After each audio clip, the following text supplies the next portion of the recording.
The Prophet, his Prophet, peace be upon them all. I'm making intention I'm here today for Allah. And like I said, for those of you who don't know, my name is Mahdi. I'm a student in this class, and Dr. Ali asked me periodically to give a short lecture in this class. So today I'm just going to take a 15-20 minutes to give you guys a short talk, and Dr. Ali will the rest of the time. Today what I want to be discussing are some verses from the Quran which talk about Luqman's advice to his son. Now, who was Luqman? Luqman is a very, very famous historical figure. Even outside of Islam, he's a very well-known figure from ancient history. And Luqman was either the nephew or the cousin of Prophet Ayub, or in English, Prophet Job. And Luqman was not a prophet himself, but the fact that he's mentioned in the Quran shows just how wise of a person he was. And Luqman lived during a time of Prophet David. In fact, before Prophet David became a prophet, Luqman was a lawgiver of people. When Prophet David became a prophet, then Luqman took a step back and let Prophet David become the leader of the people. Which shows not only was he a wise man, but Luqman was a very humble man. He never let his wisdom or his knowledge become a reason for arrogance.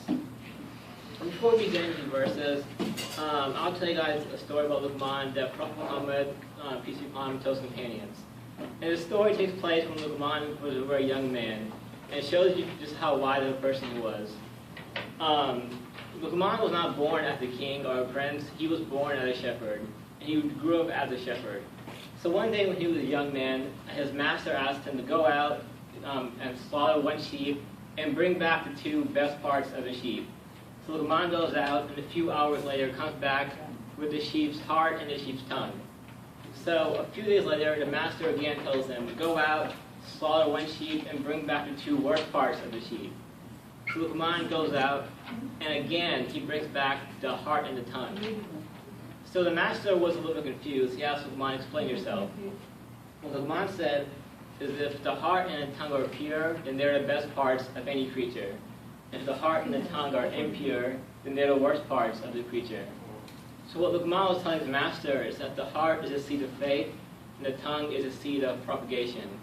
So if it's a good person with a good heart, then he will say good things, and teach good things. And if it's a bad person with a bad heart, then he will say and propagate bad things. In this way, the heart and the tongue are the best or the worst parts of any creature. This story kind of shows you just how wise of a person Luqman was, even from a very young age. Looking at these verses, like I said earlier, this is advice that Luqman is giving his son. Now, why is this important? Out of all the advice that Allah kind of mentioned in the Quran, why should this advice? Now, who here has children? Yeah, we ever purposely tell your child anything bad advice? Exactly. So the fact that nobody here would ever tell their kids bad advice. So the fact that he's giving advice to his son adds another level of credibility to his advice. So let's look at the first verse. Mr. Gerald, please read verse 13, the first one. Remember the time when Luqman was admonishing his son, saying, my son, join not another as an associate with God. The truth is that joining associates with God is a great iniquity. Thank you. So the verse starts off telling us that Luqman was admonishing the son. It means the son was probably a teenager or a young man. He probably done something he shouldn't have done, so Luqman's kind of lecturing him. His first advice he gives Luqman is to worship Allah alone, which tells us that this is the most important aspect, the most important quality of any human being. Because when you give advice to somebody, you always start off saying the most important thing. So the fact that the first thing he mentioned is to worship Allah alone shows how important it is. And also implies that not only should you worship Allah alone, but Allah should be number one in your life. In your list of priorities, Allah should be at the top. Because people make decisions based on priorities, right? Whatever your priority is what your decisions are based off of. So if someone has Allah as number one in their priorities, then all of their decisions are based on following Allah's commandments and based on the intention to please Allah. So looking at verse 14, maybe we're going to go through please verse 14. And the fact is that we have ourselves enjoined on man to recognize the rights of his parents His mother bore him in her womb with weakness upon weakness, and his weaning took 2 years. That is why we admonish him to the effect, give thanks to me and to your parents. To me you have to return. Okay, thank you. So this verse and next verse, the Quran takes a break from Luqman's advice, and Allah adds a commentary to his advice. So Allah is saying here is that after his rights, the next important rights are rights of the parents. Allah lists 2 reasons why that is. And the verse ends by saying, give thanks to me and then to your parents. You know, it's specifically in that order. It tells us we first give thanks to Allah before we give thanks to anyone else, even our own parents, right? I'll tell you guys a story. When I was a young child, I remember my dad took us out to eat one day. And after we ate, I told Dad, thank you for taking us out to dinner. My dad said, I appreciate you being thankful, but remember, you always thank Allah first, right? So you always remember, you know, even if someone does something kind to you, always thank Allah first before you thank anyone else. Because Allah is the Rabb. He is the sustainer who takes care of all our needs, right? So look at verse 15. Sister Faiza, could you please read verse 15? But if they expect you to join with me, another, about whom you have no knowledge, do not obey them at all. Treat them kindly in the world, but follow the way of him who has turned to me. Then to me will you all return. Then I shall tell you what you have been doing. Thank you. So as high as the station of parents have in Islam, children are allowed to disobey them if they say to do something that does not coincide with Allah's commandments. For example, if the parent commands a child to associate partner with Allah, the parent tells the child to not worship Allah, the parent tells the child not to observe the social obligations of Islam. In this case, they can be If disobeyed. a parent tell you don't talk to your uncle, that's very common. Gee. I am not telling my uncle to don't talk to the uncle. This is a common thing. Gee. Nobody says that don't pray Allah, but oh, I don't like my auntie, but don't talk to her. Exactly. That's not common. If a parent tells you to break ties with relatives, you can disobey him in that area. Because nothing supersedes the rights of Allah. But even in this case, you still have to treat your parents kindly. You know, time and time again, the Quran tells us, treat your parents with ihsan. And ihsan is what we all should know. Ms. Hani, do you know the definition of ihsan? Son, do more than what you can give, take less what you can give, and do it with a smile. Yes, so It's 10 out of 10, huh? yes, Auntie ihsan. called her. Like Ms. Hani said, ihsan has 3 parts. Number 1, do more than your duty. Number 2, take less than your basic right. And number 3, do both with a smile. This is how we treat our parents, even if they are not Muslims. A famous saying of Prophet Muhammad, he said that when a person wakes up, if they have the intention to do something good for their parents, 2 doors to heaven open. And if one parent lied, then the 1 door opens. But if someone angers their parent, Allah does not please that person until that parent forgives them. And one of his companions asked him, even if that parent is unjust, and Prophet Muhammad said, yes, even if the parent is unjust. So even if your parent wasn't necessarily the best person, even if they weren't always kind to you, you still have to treat them with respect. You have to treat them with ihsan. So looking at verse 16, could I please have Esna go through please in verse 16? And Luqman had said, my son, even a thing be equal to a grain of mustard seed and hidden in a rock, or in the heavens, or in the earth, Allah will bring it forth. He is the knower of subtleties and all aware. Okay, thank you. Like I said earlier, this advice was given to his son after he did something wrong. So here, Luqman is reminding his son that, you know, even though I might not catch you do something bad, Allah is not watching you. The attribute of Allah mentioned is Al-Khabir, which means the all-aware. And Allah has 9 attributes, and the one mentioned here is the all-aware. So the analogy here used, even if a mustard seed, if you don't know, it's a very, very small seed, it's hidden in a rock, Allah knows where it is. So basically telling you, Allah knows and is aware of everything. Verse 17, Christina, could you please read verse 17? O my son, establish the salat, enjoin good of good evil, and bear with fortitude every affliction that befalls you. Surely these acts require courage. Thank you. So the Quran never instructs us to pray. they always say the established prayer. The difference is that established prayer means to say have a system and have a schedule for your prayer. Because the goal of Islam is to make our lives easier. And if you have a schedule for your prayer, it's much easier to do them than if you're doing them at random. The next part of the verse talks about enjoining good, forbidding evil. And we see this commandment all throughout the Quran, enjoin good, forbid evil. And it's such a very, very simple commandment. All it's saying is go out there, do good, be the example of good. If you see something bad, if you see something unjust, either with your heart or your tongue or your actions, stop it. If you think about it, if everyone in society was to obey this commandment, if everyone out there was to go and enjoin good, forbid evil, there would not be any evil left in society. Even if a small percentage of people were just to go out there and follow this commandment, there would be very, very little evil left in society. Right? And this is the attitude of the believer. But in this verse, there is a kind of a subtle illusion.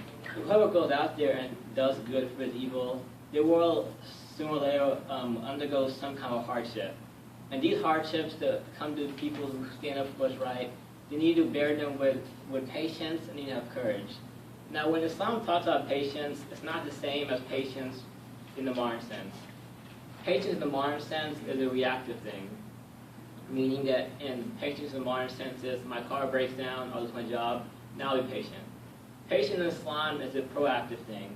The definition of patience in Islam is the efforts and energies you put to stay on the right path and not go astray. So this is the patience being talked about here. This verse ends by saying, surely these acts will require courage. This means that bearing the hardships that come from doing good things will require courage. And courage is one of those very interesting words. It's very hard to find. There are different types of courage. There's active courage, where you're going to go out and fight for what's right. Passive courage, where you're being patient. And this is referring to both types of courage. Let's look at the first form, active courage. And we have the best example of active courage is an event in Islamic history called the Battle of Badr. The Battle of Badr was the first major battle in Islamic history between Muslims and unbelievers. And on this battle, the Muslims were outnumbered 3-1. So for every one Muslim on the battlefield, there were 3 other people in the other army. And yet, the Muslims picked up their swords, picked up their arrows, they went out and marched, and looked the enemies in the eye, and they didn't back down. They were willing to give their lives for what they knew was right? Many of them did give their lives. Many of the Muslims there died. But they went on, they fought. They went onto the battlefield, and they put all their hearts into the battle. And they came out victorious. It was on that day, on the Battle of Badr, where the Muslims showed the world that Islam was here to stay, right? They showed the world that Islam could not be killed, right? Another example of active courage, since we live in America, look at an American example. We look back at the American Revolution. The American Revolution was fought between the Americans and the British Empire.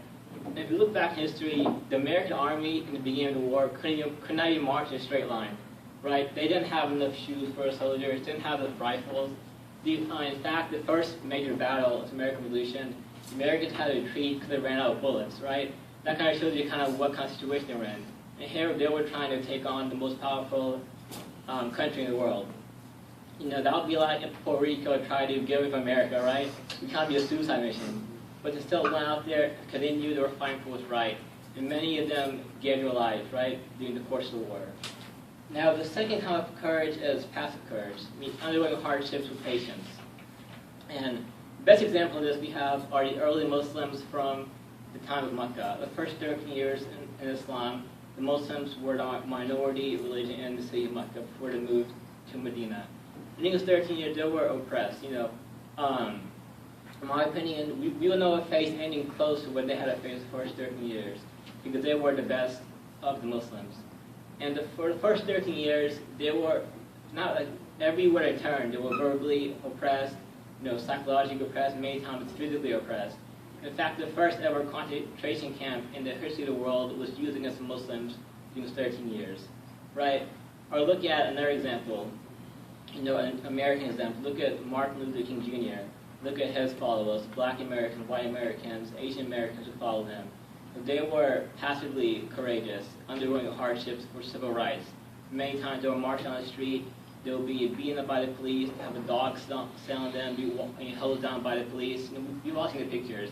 But in both instances, they still walk with their heads held high and they did not give in to the oppressors. This is the courage that is being mentioned here. Now look at a kind of a modern example. It's something a lot of us probably have faced. In 2011, there was a study done by the Center for Disease Control, and they want to see how many people in America wait until marriage to have relations. The number came out to be 6%. So only 6 in every 100 Americans wait to have relations after they're married. This is a new thing. Ever since the 1920s, it's been less than 10%. But I can tell you, as a young man growing up in America, there was a lot of temptations. I went to a school where there weren't any Muslims. I was of all my friends, all the people I went to school with, I know one more young man who didn't have relations while going to high school. But this example of courage, being willing to be different, being willing to do what you know is right, even though it's not a popular decision. And this is what Luqman is telling the son. Doing the right thing is not an easy choice. Many times, it's not the most popular choice, but you still have to have courage to do what you know is right. Let's look at verse 18, verse 19.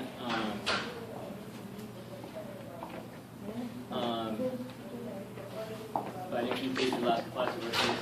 And do not speak to the people with your face turned away, nor walk proudly on the earth, for Allah does not love any self-conceited, boastful person. Be moderate in your gait, and lower your voice, for the most disagreeable of all voices is the braying of the asses. Thank you. So speaking with your face turned away means to say speaking with arrogance. So Luqman telling the son that Allah is not like anyone who is arrogant. So don't be an arrogant person, basically. In the last verse, it's talking about being moderate in your gait. It doesn't necessarily refer to how fast you walk, it's how you walk. So because someone who is arrogant or someone who has a bad self-image has a certain way to walk. So while Luqman is telling the son, don't be arrogant, but at the same time, don't be a coward. In the middle somewhere, there's self-confidence. So you have self-confidence in yourself, have a good self-esteem, but don't let that become arrogance. So in kind of wrapping it up, this is the best advice any parent can give a child. It encompasses everything. It starts off with the rights of Allah, then goes through the rights of the parents, then talks about the duties of a person in society, and then talks about how do you carry yourself in society. So this is kind of the best advice that any parent can give a child. And there's some learning points at the end of here. You all can review them. I'll like to end by saying thank you all for listening. And anything good, thank you from Allah. Anything bad, thank you for myself. Jazakallah khair. Thank you. No, what is that?